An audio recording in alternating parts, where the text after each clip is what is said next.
Hey, hey. So life is an inside job, y'all, right? So tonight we're going to talk about how to go within to control your environment, the people that come into it, and how your experiences flow. All right. What up? What up? What up, beautiful people? Welcome back. Happy Tuesday.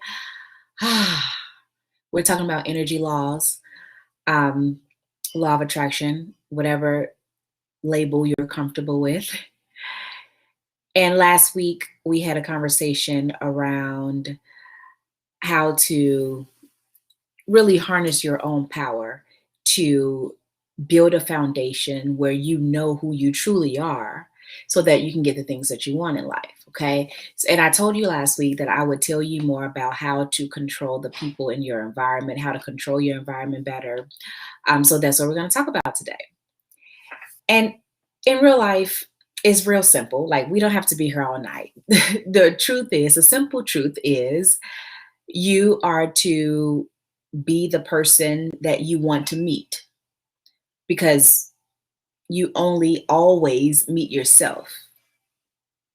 It doesn't matter who it is, what they look like, where they come from, how different they are from you. You meet yourself. We meet ourselves. Even those a-holes out here who get on your nerves, who you wish they fall off the face of the earth, who have hurt you deeply, who have scarred you for life, these people are still a facet of you. And on the surface, that's a very difficult thing to digest if you're not used to it. But once you know who you truly are, once you know that your God self, your God power, once you know that you are I am, and you have to pick up and act like it, basically take control of your environment. And once you learn how to do that, you see more and more how you run into people who are mirrors of you. Okay. So, hey, what's up, y'all? Um, I can't see you on Facebook, so shout out to me. Say what's up, beautiful people. Hey. So let's get into it, y'all. I know I have some dabblers in the audience, some full believers, and some straight you crazy. And 2 weeks ago, somebody was like, "Yeah, you doing too much now," and I was like, "Okay, that's okay. You get to feel how you feel." My only purpose here is to give you a different view of life, and then you can go make your own decisions. Because the truth is, it doesn't matter. Law is law. And once you understand the higher laws of life, how life works, how the universe works, it will really turn your mind upside down.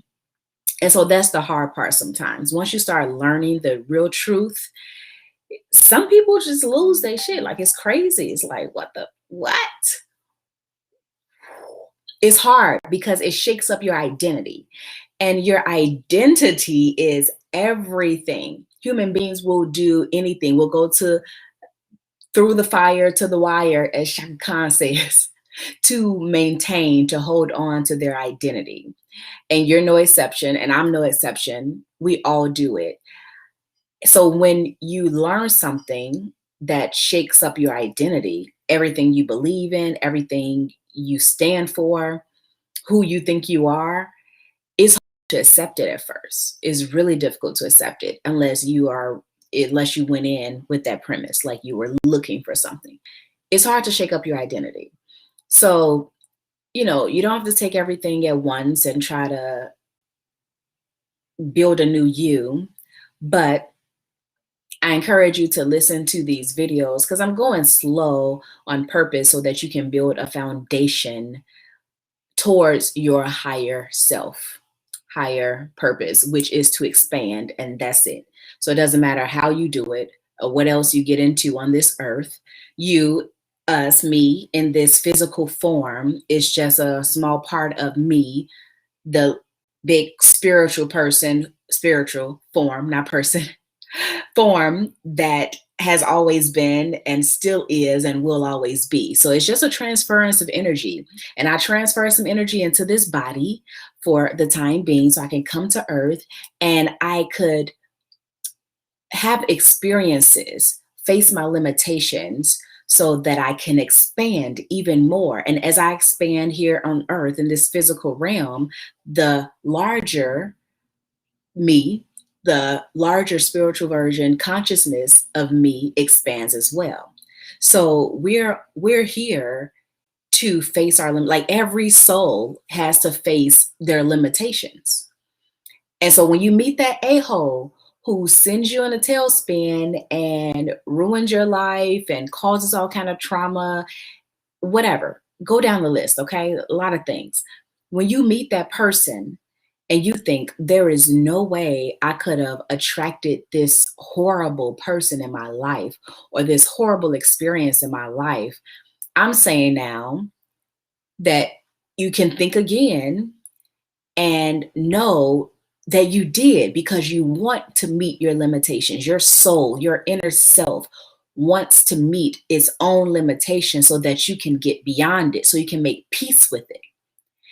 And that's how you control your environment. That's how you control the people in your environment. You become the person you want to meet. So eventually you'll stop meeting those a-holes if you stop being an a-hole. You know what I mean? I'm just saying.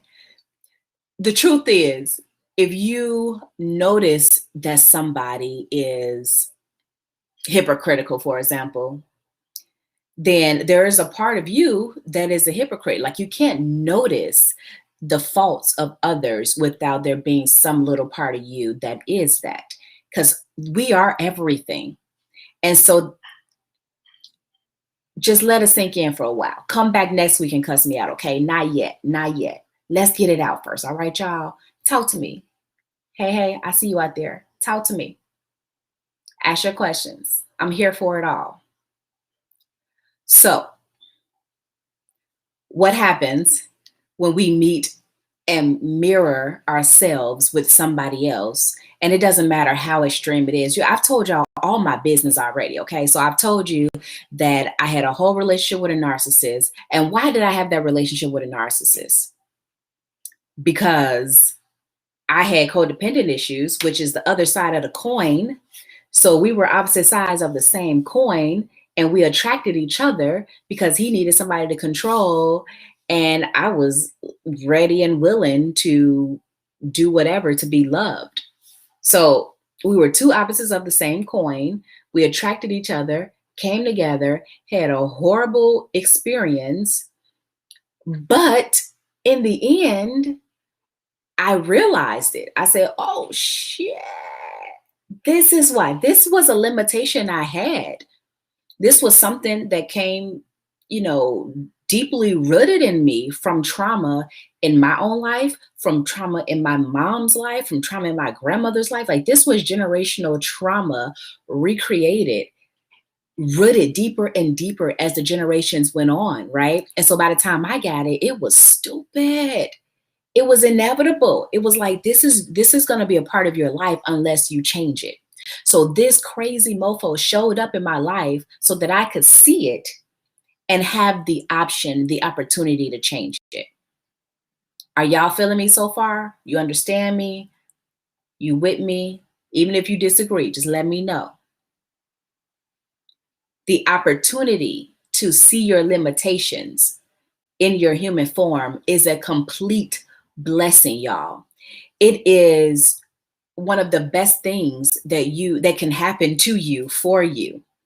Because once you see it, once you flip that switch, then you can ask the appropriate questions so that you can make peace with it and get past it.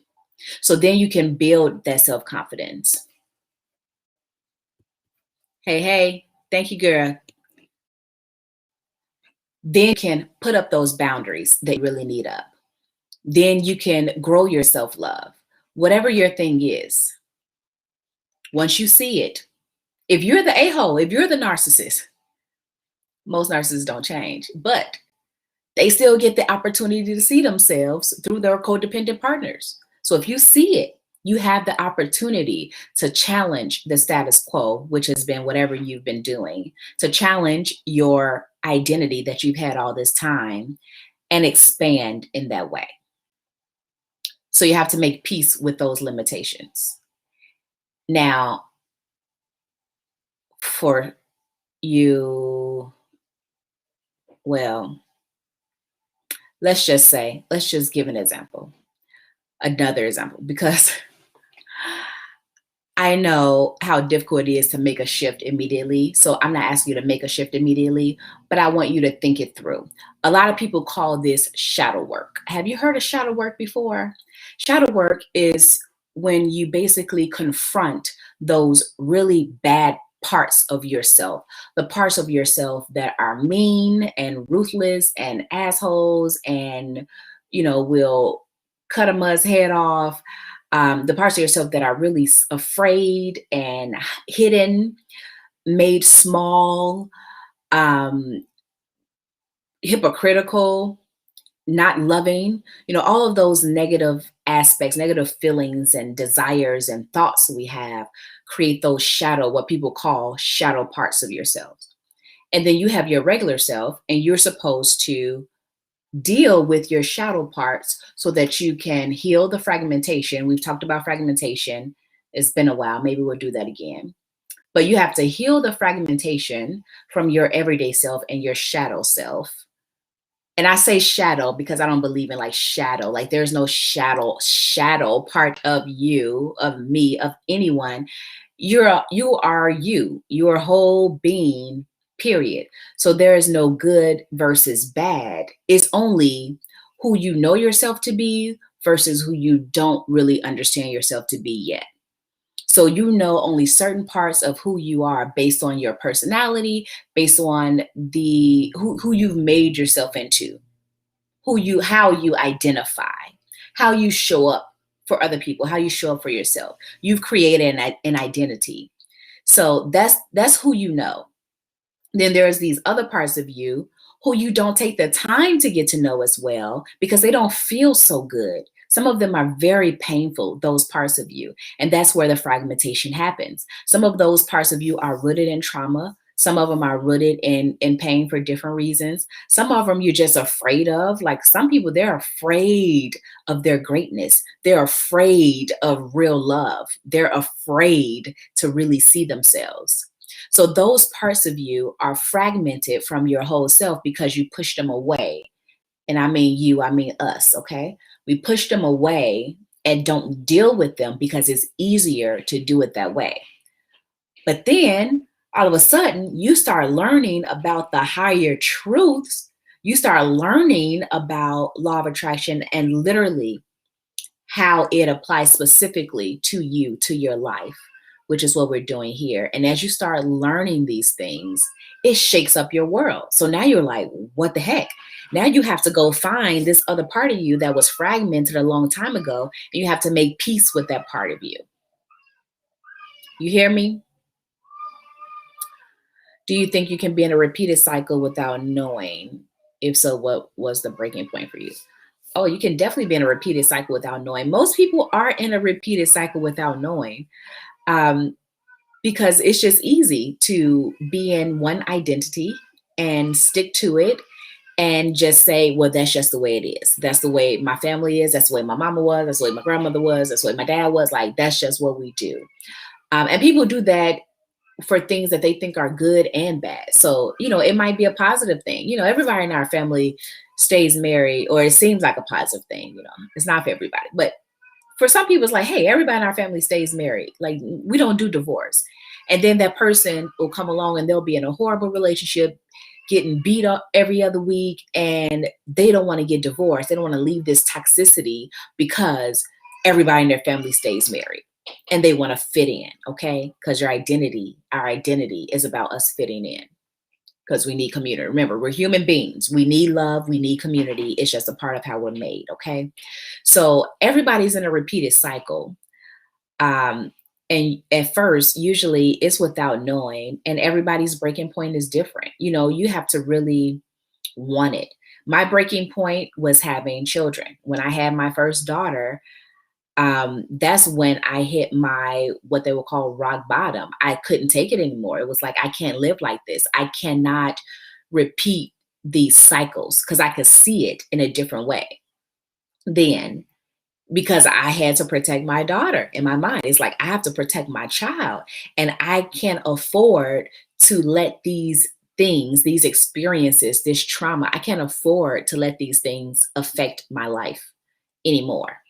Because if they affect my life, they're going to affect my daughter's life. So that was my breaking point. It was having children and realizing that I was in this cycle because nothing was working. It just wasn't working. So I hit my breaking point and I started to ask different questions. And I started to learn the truth about who I am on a foundational level. And it shook up my world. When I say I was messed up for a while, like, what the fuck am I supposed to believe now? What? What does this even mean? And for those of you who follow the Bible, this part for me initially was very, very difficult, interpreting and understanding consciousness within Jesus or within the Bible, within I am, within God force. It was like, what the? It took me years, y'all. It took years for me to settle and kind of pass a threshold of understanding so that I could teach it. And that's how I try to learn everything. I try to learn it well enough so that I can teach it. Because to me, if you can't teach it easily, you don't know it well enough. So you need to get back to the drawing board, study a little more, figure it out. So I study, practice, so that I can teach it. And that's how I know that I know it. That's just me. Okay. So who's it? Some other kids must be in the bed. Trying to get them to bed. Hey. Hey. Thanks for joining, y'all. So there's a verse in there that says, Jesus was called the Prince of Peace later in the Bible. But before there's a verse that said, he says, I didn't come to bring peace. I came to pit daughters against mothers and sons against fathers. And people often take that literal, but that is a change in consciousness. That is when you learn your true self, when you know a higher truth and really understand it, then there is a fight within because you now have to change your identity. So there's a fight within your conscious. That's all you, just different facets of you. Mother and father, son and daughter, all different facets of you, subconscious versus conscious, all different facets of your consciousness. So when you start learning for real, oh, that's Brittany. Hey, girl. When you start learning on a higher level and understanding it, the fight begins. And I mean, depending on how stubborn you are, who knows how long that'll take. But if you can relax and allow the God force within you to shine through, to make the decisions, to see everyone as you, so that when you meet somebody who gets on your nerves, you get to ask the question, what is that about? What should I be seeing in this experience? What should I be feeling? What can I learn from this? I was just sharing with my friends yesterday, like my baby was having a fussy day the other day. And at the end of the day, I kind of went, was that me? Like, what was it about me this day? Because, babies just feel your energy. And I'm like, what was it? Was it something about my energy today that had my baby fussy? Like, was she responding to me or was it her own stuff? And those kind of questions, when you start asking those kind of questions and making it all about you and what you can learn and what you can take away, then you get real answers. And sometimes it's completely out the window. It's like, what? Because of course it was my fault. Of course there was something that was bothering me that I wasn't completely conscious of until later, until I start asking myself questions.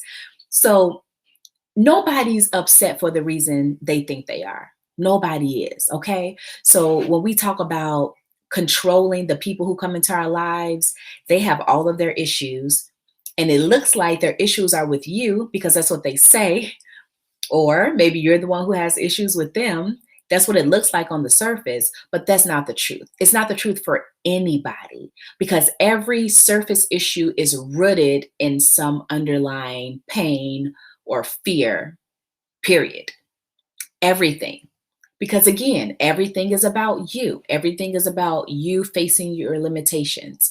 So if it doesn't look good, if it doesn't feel good, I should say, then that's just a limitation you have to face and overcome. Who calling me on my lap? How rude. So that's a limitation you have to face and overcome. Am I making sense to y'all? Because you can tell me if I'm not, and I'll try to make it even more plain. Please tell me. Because then you have to know how to sit through, push through, make peace with your limitations. Right? They need to pipe down. So how do you make peace with your limitations? You got to feel that mess. Man, it's so simple, but sometimes it is so difficult to sit in your mess and feel the pain, feel the disappointment, feel the fear.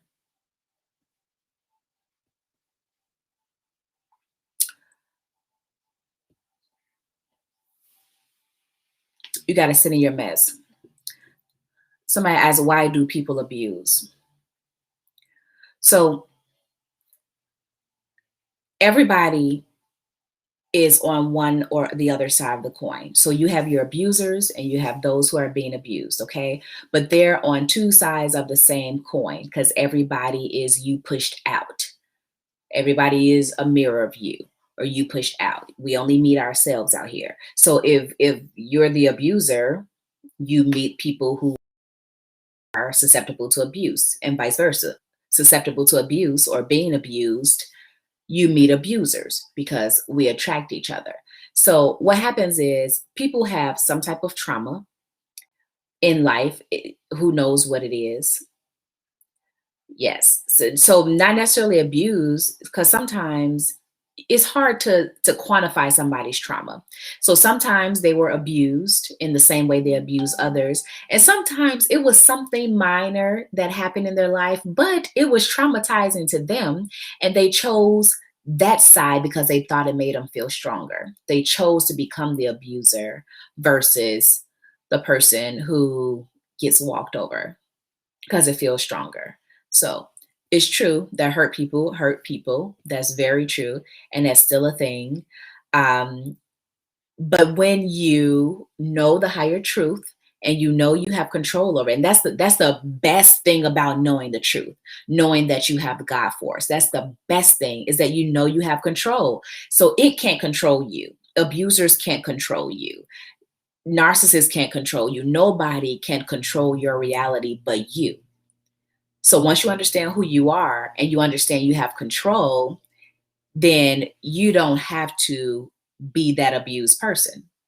And you don't have to be an abuser either. Even abusers can change and heal. But you got to be able to sit in your crap and see it for what it is and not judge yourself, for your feelings. You can't judge yourself for your feelings and at the same time make peace with them. Okay? Judgment and acceptance are on opposite sides of the scale. Our goal is acceptance. The goal is to look at all the horrible things you've ever done in life, all the horrible things you've ever said, the worst of the worst that you up for whatever reason, and still accept that part of you with love, with openness, with compassion. And that's how you fuse yourself back together. That's how you heal fragmentation. It helps to get to the root of it sometimes, to know why the abuse is happening, to know why you chose the route you chose. It helps sometimes, but it's not necessary. You don't need to know why. You just need to start again. Begin again. Love on yourself. Begin again. Apologize to yourself. Begin again. See yourself. Have a conversation with that little person who's hurting. Have a conversation with that big version of you who is afraid. Have a conversation. Let them know, you, the other side of you, let you know that it's safe, it's okay, you're loved. It doesn't matter what you do, I'm going to love you. It doesn't matter what happens, I'm going to love you. It doesn't matter what they say about you, I'm going to love you. That's how you have to treat yourself. You have to treat yourself like, I can't make this a blanket statement because not everybody treat their children good, but in general, ideally, a parent is really nice and sweet to their little baby. So treat yourself like you would treat your little baby if they were the apple of your eye, if they were the best thing that ever came into your life. You're sweet and nurturing and understanding, and they will get on your nerves, right? They're going to cry and frustrate you and hit you in the face with toys, and they're going to get on your nerves, but you're still not going to throw them out the window. You're still going to be sweet and caring and nurturing and hug them and kiss them and love on them. And you have to do that for yourself. So that's what I call radical acceptance. Thank you, Norman. Radical acceptance. Once you accept yourself on that level, then what flows in your life is what you actually want. What I mean how your life flows, how your experiences flow, because you can have, people always think, oh, God is testing me, universe is testing me. No, that's bullshit. Nobody's testing you. That's not a thing, okay? You're not being tested. You are meeting your limitations because that's what you set out to do. That's a part of your purpose. Meeting your limitations, making peace with yourself, which is just loving you on a deeper level. Radical love, radical acceptance. And as that happens, you grow and grow, and you're able to love other people better. You're able to widen, to expand the amount of acceptance and compassion you give to other people. So when somebody come to you and they being an asshole and they got all this to say, you're more likely to just be like, oh, it's okay. You need a hug. Are you okay? What do you want to talk about it? Versus fighting back with them. You hear me? But this takes practice. This is not an overnight, change. Okay. It takes practice. It takes you really sitting with yourself, taking your time, thinking through what you need, thinking through what you wish you had, asking yourself the questions, asking yourself how you really feel, what you really want, who you really want to be. Because remember at the beginning, I said you must become the person you want to be. Who was that? Gandhi said, be the change you want in the world. You have to be the change you want to see in the world. And it's your world. Oh, it's your world. So you have to be the change you want to see in your world, your universe, this space, your experiences that you have control over. You become that person. You take your time. You love on yourself. You feel all the emotions. Don't worry about the outside world. Don't worry about what you look like to other people. They don't really care anyway. Nobody's thinking about you. They're consumed with themselves. And when they are talking about you, it's still because they're consumed with themselves, because they want themselves to look better. So it's a waste of your energy to think about them, worry about them. It's a waste of your energy. Norma, it's a waste of your energy to think about whether empaths are weak people. It doesn't matter. They're not. They're incredibly strong people. But if you're not healed, it doesn't matter how strong you are. Period. You have to heal. You have to consolidate those pieces of you that were broken whenever that happened. You have to heal. And once you heal, your strength shines through. regardless of what label you give yourself or other people try to give you. Labels don't matter. Words don't matter. Energy matters. That's it. Only energy matters. Your energy will push through whatever you say in every situation. It doesn't matter. You can write the most beautiful speech ever and declare yourself the most powerful person. And if your energy is frightened or unsure or fragmented, unhealed, you will continue to pull in toxic people into your life. Hard times, hardship, prosperity is far off, or you'll get it and lose it, get it and lose it, get it and lose it. You won't get the things you really want. So don't worry about stuff like that. Work on you, loving you, healing you, and then you sit back and watch things flow your way. Watch the right people come into your environment. Watch you pull up and, have the best seat in the house. Like, it happens all the time. And it happens to me all the time because you should practice it. And when it happens to you, as you start practicing, when it happens, call it out. Say it. Be like, yo, because I was practicing loving on me, guess what happened? Yes, I got the last seat in the house. I got the best ticket in the house. I got this, whatever your thing is. I don't know. Whatever your thing is, whatever makes you happy, whatever makes you feel like you're winning, you will win and you'll feel it all the time. You'll have example after example after example, and that'll only sure you up. So you'll be shored up in your practice, and your experiences will continue to flow in the way you want them to.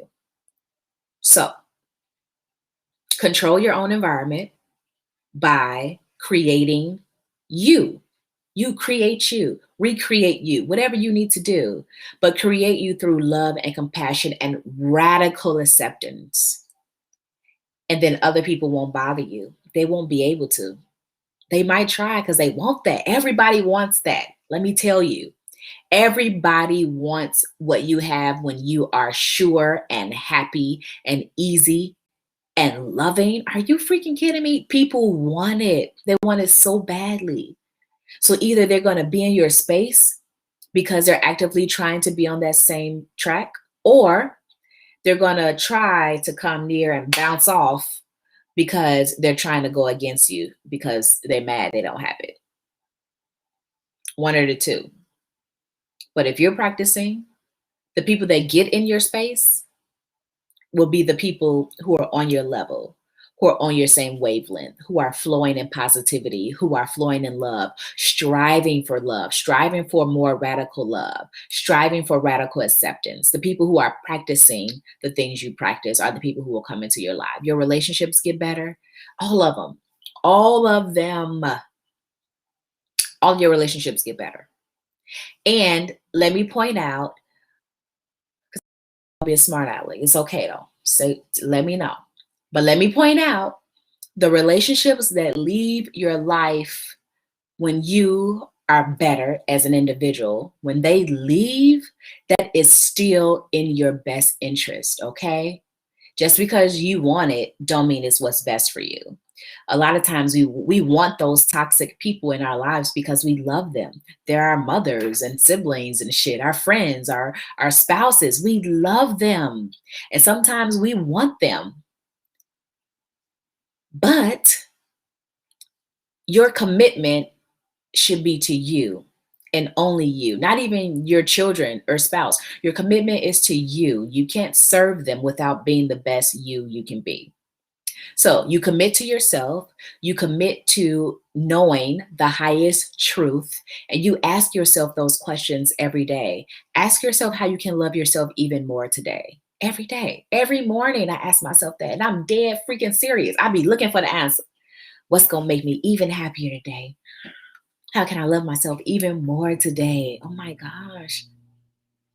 How can I relax and allow this even more? How can I be even more radical in my acceptance?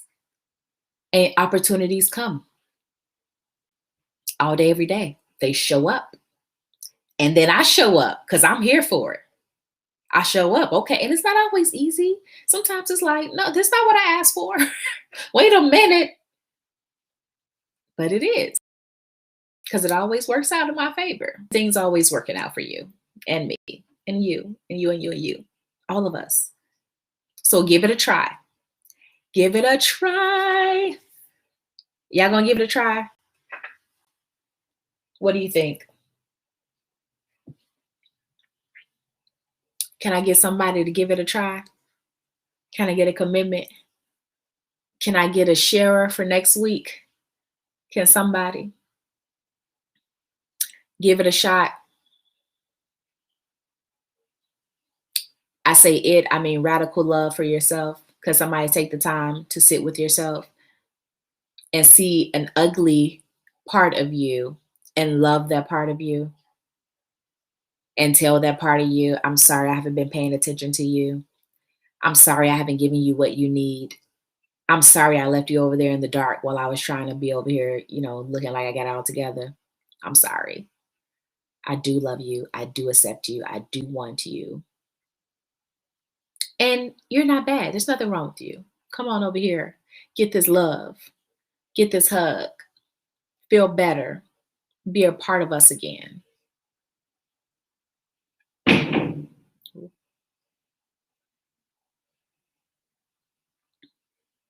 Okay.